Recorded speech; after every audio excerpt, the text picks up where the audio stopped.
Well, I was looking around,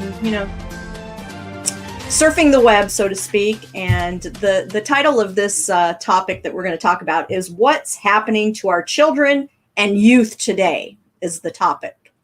And I went to naturalnews.com, and I'm going to put this, I'm going to copy this, and I'm going to put this in the chat because you need to go see this. This is just real interesting. I even watched the video of this doll, and I think I sent it to you, Sandi, as well.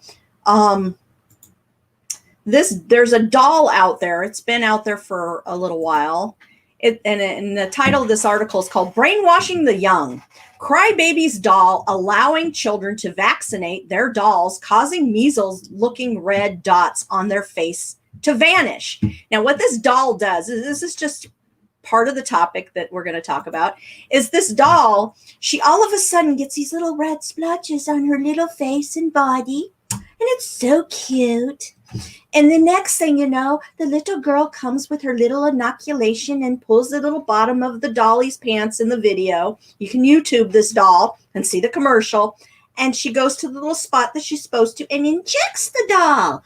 Oh, guess what? The doll is better. So what they're doing is they're indoctrinating our children into accepting vaccinations, where a lot of people today are saying no vax. Okay, this is just the tip of the iceberg. The other thing that I was looking at that is interesting is in 1965 is when they created Head Start. I'm pretty sure everybody knows what Head Start is. It's the comprehensive child development services for 32 million children, services that foster children growth in social, emotional, cognitive, and physical development, and monitor their progress in these areas to ensure that they are well prepared for kindergarten. Well, it's not just being well prepared for kindergarten, because they are also teaching our children some things that they don't need to know in some of these Head Starts. You have also going on today in California, it's still going on. In some states, they've kind of stopped doing it. It is, and I'm trying to come to it, where they have the social distancing issue, where they now have the virtual schooling. Okay. So you have school at home, right? It's virtual schooling, people. It's not homeschooling. Just want to clarify that. So they are telling the parents to sign a waiver. Now, some states have stopped this and said, no. You have to sign a waiver that says that you are not going to go and listen in to what your child's being taught. Okay. Now, some school districts, like in Tennessee, said, okay, well, we're gonna change this waiver a little bit to where you can listen in to what your child's being taught as long as the teacher says it's okay, because we don't want you to hear anything confidential. Okay, well, why is my child listening to stuff you're telling them confidential stuff? Is it really confidential stuff, or are they brainwashing our children? Well, you have the situation with that Tennessee school. What was interesting was, and I'm trying to read my notes here, is that if you got caught as a parent not abiding by this rule, that the kids would be removed from the virtual schooling room. Well, this lady asked, what's the virtual schooling room? Is it my home? Is it the child's room? Are you going to remove my child? There's a little loophole on that. We also have brainwashing the children.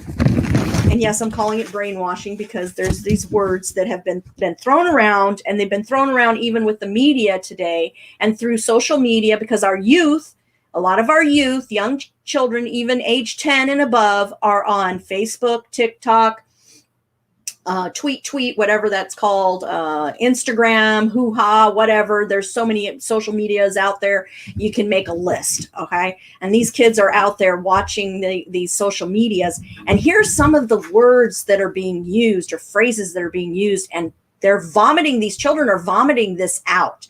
You have the new normal. We're all in this together. Stay home. Stay safe. 6 feet away. Cover your face. The cancel culture we've heard. We have essential personnel or essential people. Who are these essential people? Okay. You have flatten the curve, BLM, PPE, wash your hands, socialization, ethics studies are now coming into the schools in California, to where in high school they're saying that you cannot graduate high school until you have ethics studies. Well, the ethics studies that they are bringing forth also are showing our youth, now I'm talking about our youth here too, that we need to stand up for those poor people. We need to be more loving and kind. They are teaching our children propaganda. They are teaching our children things that should not be taught. They have removed things from the schools, like some of the schools no longer are letting it be required reading of like 1984 or the Animal Farm or okay, what is it?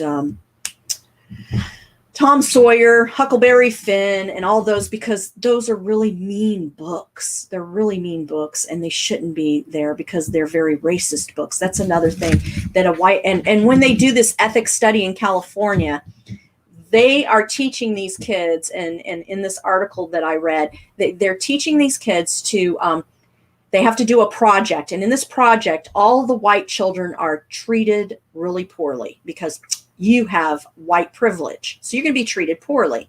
Where the colored kids and the ethnic kids are not treated better. They're still treated, are taught about how terrible they have it because of their past and everything. So we have all of this garbage going in, and our kids are in on Zoom, on Facebook, on social media, and even the little ones up to 4 years of age are on these computers, Zoom computers being taught, and the parents are told you're not to be involved in this. Why? Why can't a parent listen in? Why can't a parent be watching what their child's doing? Why is it that you are so secretive? What is it that's underlying all this? There's so much more out there about this that we could go on and on. But here's the question, why? And we better stand up, and we better take our kids back, because in the scripture, it says to train up a child in the way they should go. Okay. And in that scripture, it doesn't say the school is to train up the child. It doesn't say the community is to train up the child. It says you are to train up that child. You are the parent that God has given that child to. God blessed you with that kid, not the school, not the state, not the country, not the government, you. And you're liable for that child and their education. So my opinion is, I think it's time to cut back on all of this social media stuff, and even take your kid back and start learning what they are, stand up. Because guess what? This woman in Tennessee and those in Tennessee stood up and said, no, we want to know what our children are being taught. And some of them have even removed their children from the school system when they found some of the things that the teachers are bringing up. And guys, we can go on and on with this. I can go on and on, but I would love to hear what you found, and, help is all I can say, because we need to help one another with this. We really do. We need to help one another with this. It really is a thing. We need to take our children back. And I agree. And my question was, did we ever have a resolution to the Tennessee lady who said, what is the virtual classroom? I'd like to know if they ever answered that, or if they did answer it to the effect that some school districts or counties have said that it's up to the teacher to decide if you can come in, because it is, and I thought this was funny, confidential. Why is my 5-year-old listening to confidential stuff? That's not what I mean.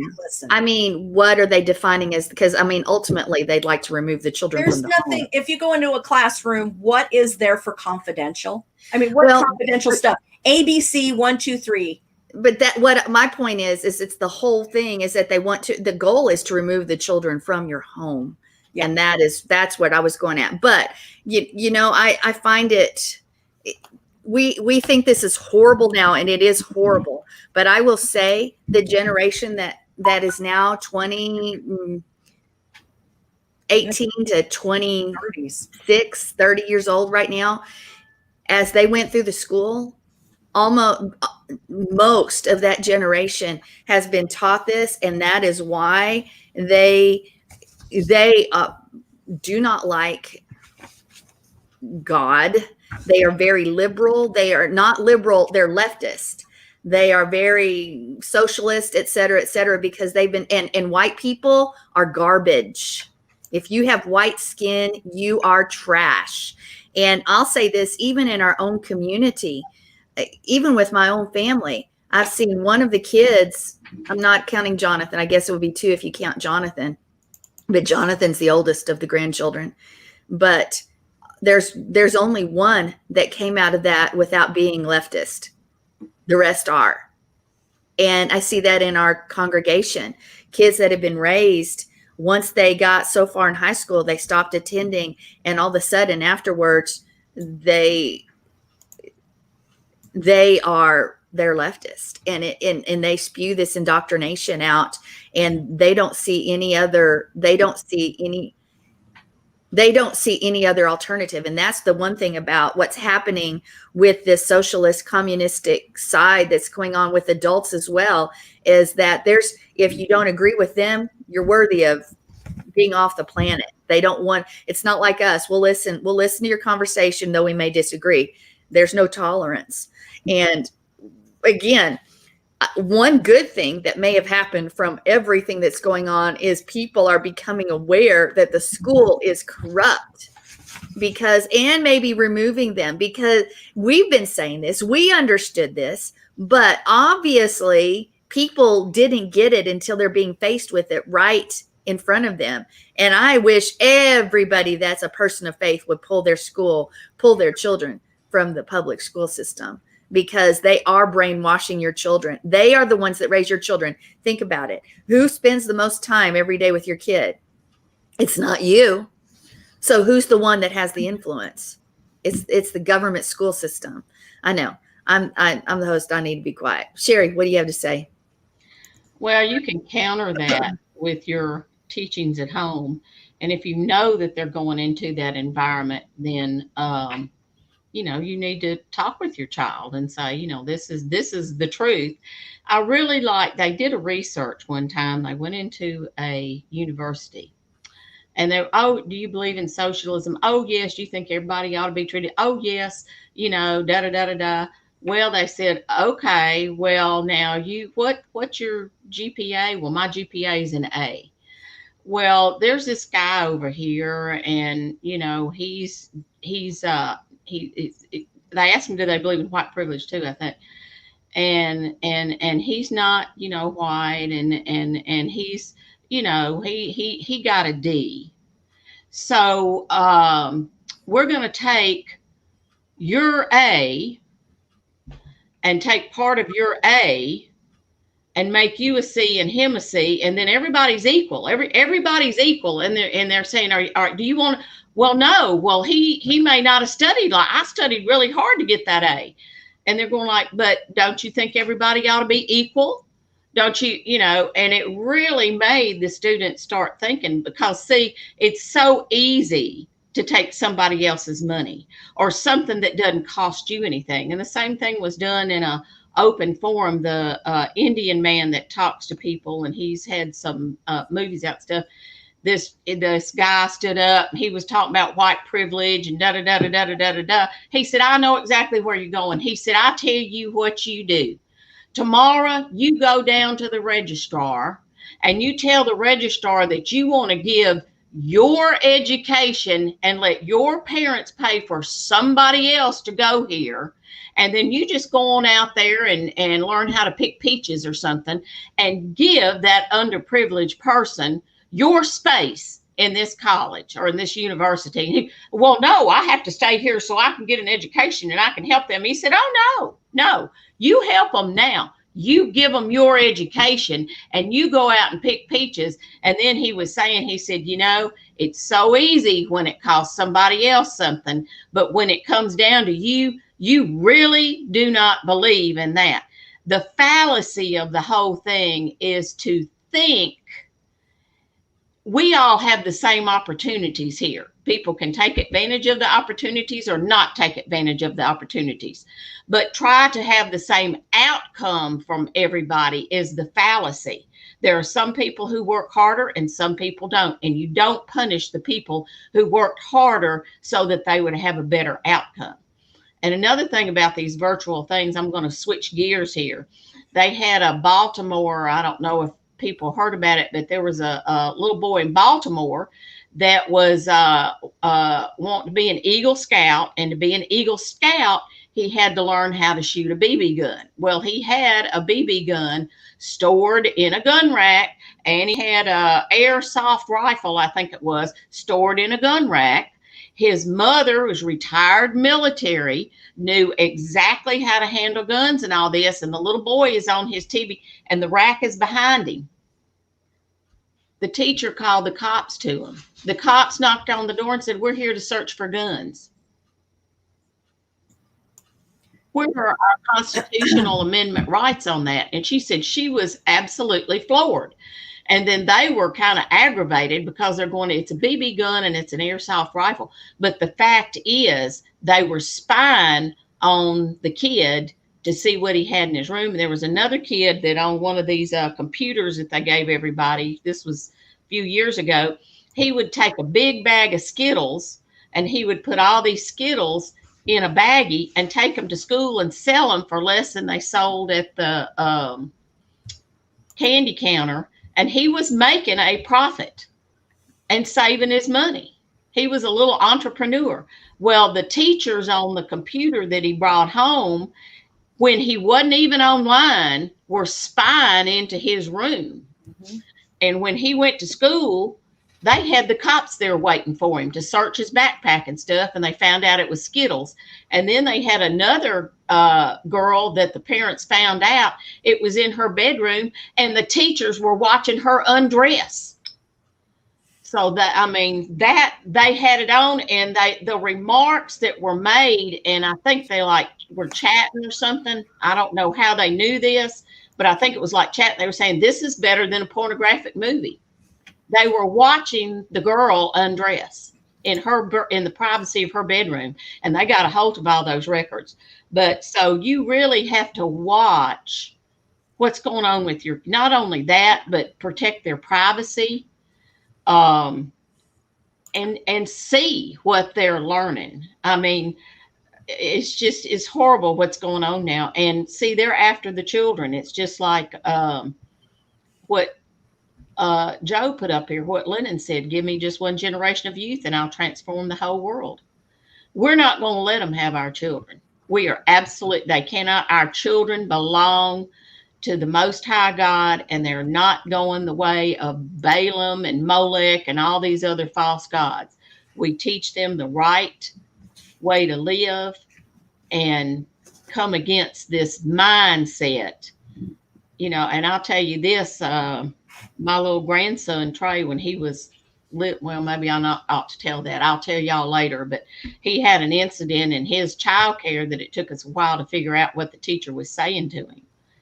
And so even in daycare, you have to pay attention to what your child is saying.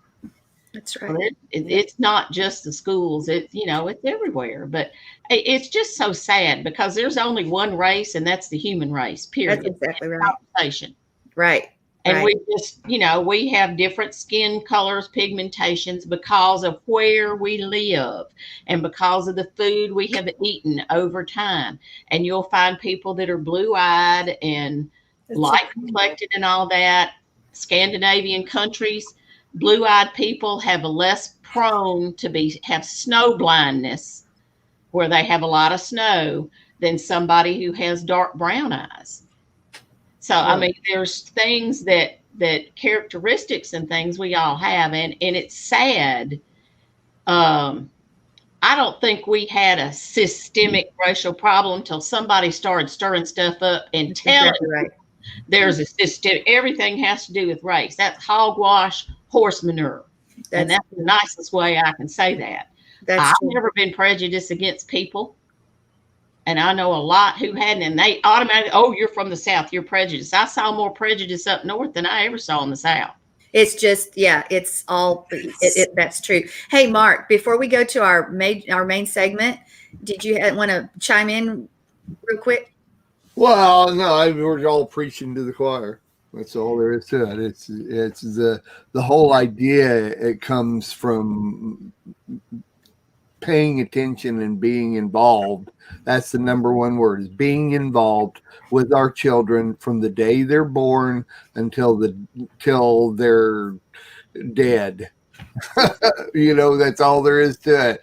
We just have to be involved. If you're involved with your children, you'll know what's going on, and they'll know you know what's going on. And it's not any different than that. That's bottom line. It's what everybody's been saying, and there's nothing more to add to that at all. So, well, the one thing that we need to be with our ears open for is, here's a couple of wordings that I just want to throw out, is social justice organizers or organization. If you hear that, have some bells on. The other one is called agents of change. These are the things that they're bringing forth to these kids. And as for what Sherry was saying with the videos that were happening with the schools, I want people to understand, because when I was homeschooling, the Homeschool Legal Defense told us never to let the government into your home. Because when you let the government into your home, you have lost your freedom in your own home. So when you have a school-owned property in your home, you have let the government in your home. When you brought forth the teacher to come on Zoom to teach your child, you have opened the door and let the government into your home, and you don't even realize it. They have done this in a very sneaky way. And this is so they can get to know what's going on in the background of your home. Okay? So we need to step up, and we need to start listening to what the words that are coming out of our children, because our children, the little ones especially, are like little parrots, and they're parroting out what they are being taught. It's true. Can I make one quick comment too? We found this. It won't take but just a second, but this happened years ago at a assembly we were going to. They stressed over what anybody said on the BEMA, if they wanted to say to house or whatever. But they took any warm body they could get a hold of to go back and teach their children. And I made the comment, I said, adults can assess things. You had people back there that didn't even believe that Yeshua is the Messiah and he is God, teaching the children. So don't tell me how you stress over what's said on the BEMA. You need to be watching your children and what they are being taught there, because they don't really able to assess like we can. And so that was an issue that I had at that particular assembly. I said, you need to find out what's being taught back there. Yeah. Well, you know what? Richly blessed to bring you what we believe is the fullest, most diverse, yet up-to-date progressive teachings, discussion, and prayer programming you can find anywhere on this planet. Be sure to take the tour of the MessianicLambRadio.com website. I'm Susan Hoogie, thanking you for joining us on the Messianic Lamb Video Network.